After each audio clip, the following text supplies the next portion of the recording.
Well, hello everyone. Today we have a Greenlight Hollywood Series 36 review. And I've got all 6 vehicles from this latest set, as well as a 124 scale version of the 77 Plymouth Fury, which is included in the Hollywood series. They're the exact same cars, 2 different scales. This one came out before the 164 scale version. Got this one at my local Walmart for about 20 bucks. And interestingly, these cars cost about $10, even though they're much smaller. Not a lot of moving parts on this car. We're going to look at it. It's only got 2 opening doors, no, not even an opening hood, and plastic base, very simplistic. So I think that's why they're kind of cheap, inexpensive anyways. Quality toy, though, I would say. It's good toy for the kids, because really the only thing that can break off of it is that little mirror, and maybe the doors if they're really rough, but otherwise, a pretty solid construction car, and quite a lot of fun to play and roll around with. It's quite heavy, even though it has a plastic base.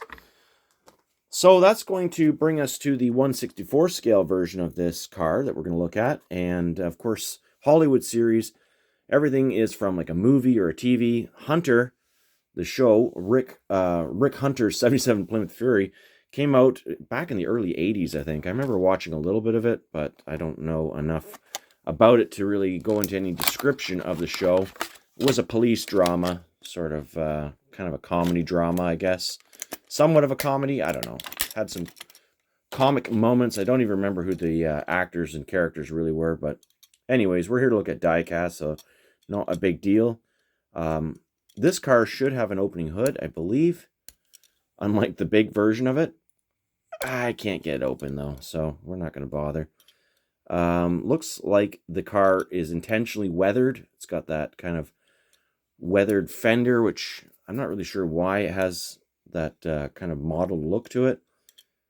And then the front clip is intentionally to be a little bit darker. Some primer spots, perhaps, on the car, as Hunter's police car, his favored police car, this being it, was well used and kind of a stunt car. So it took quite a bit of abuse in the show. And I'm sure there was some stunt doubles, much like the Dukes of Hazzard's General Lee, that probably got destroyed in the action. But there you go. There's the 2 cars. Pretty cool to have both scales. And just, I don't normally collect the 124 scale Greenlight cars, but I do like this big old casting. Now that brings us to the next casting, which is a new one. I think we have a Black Bandit version of this 49 Buick Roadmaster now. And I don't know anything about Rainman. I think it's a movie, so we can pause there if you want to learn more about the car. Anyways, I just like the car, personally. It's pretty cool, and nice job by Greenlight on this one. It's got a hood ornament, which is rare. We don't often see hood ornaments on 164 scale vehicles. And a nicely detailed interior as well.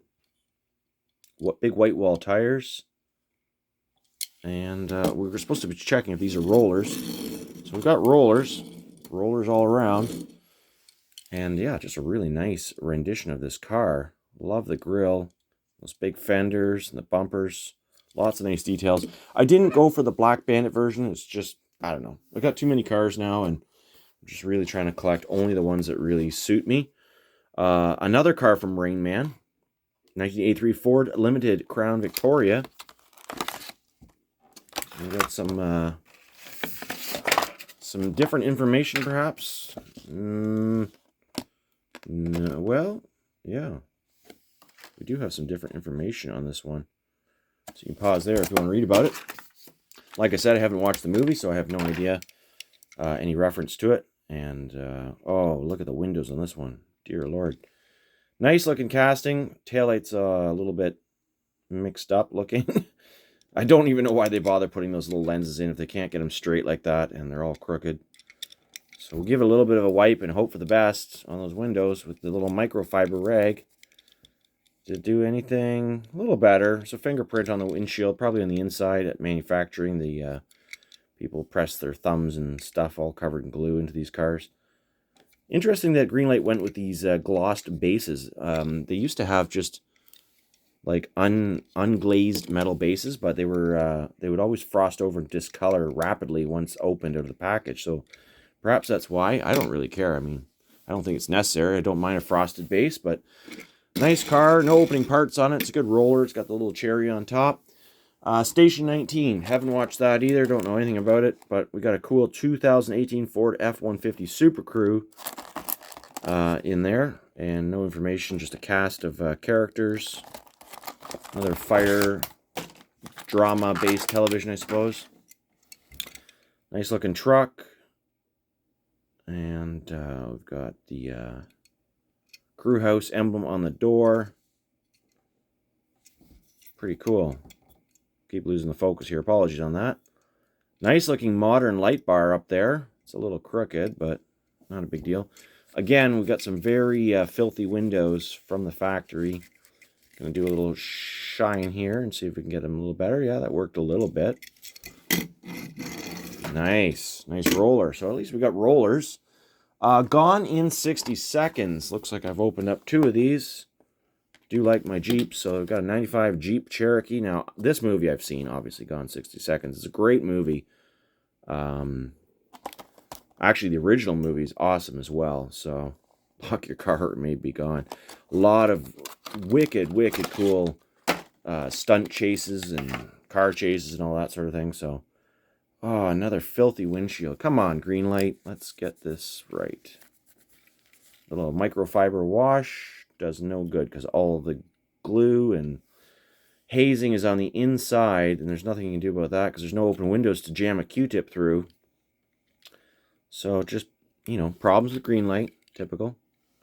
I got 2 here. One's a little cleaner. They're not that bad. I mean, it's not horrible like it used to be. Well, it could still be because some models do get bigger problems. Like this one's got a big scratch through the back.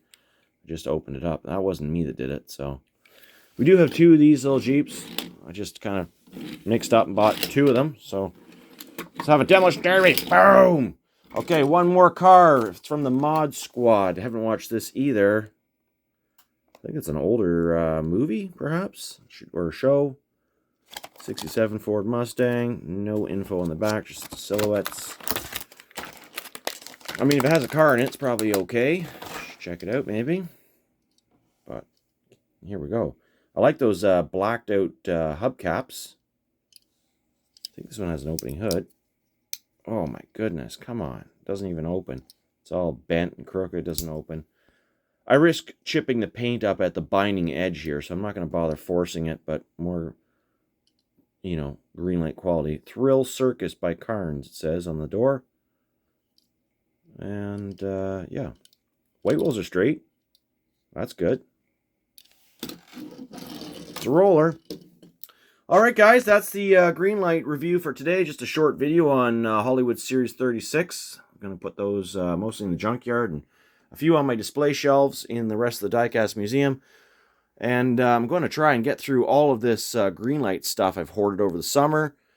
Video by video, so stay tuned for that. Nothing here brand new. Probably going to be another Hollywood series coming shortly. I think this is the most recent one at the time of filming, though, which is late November.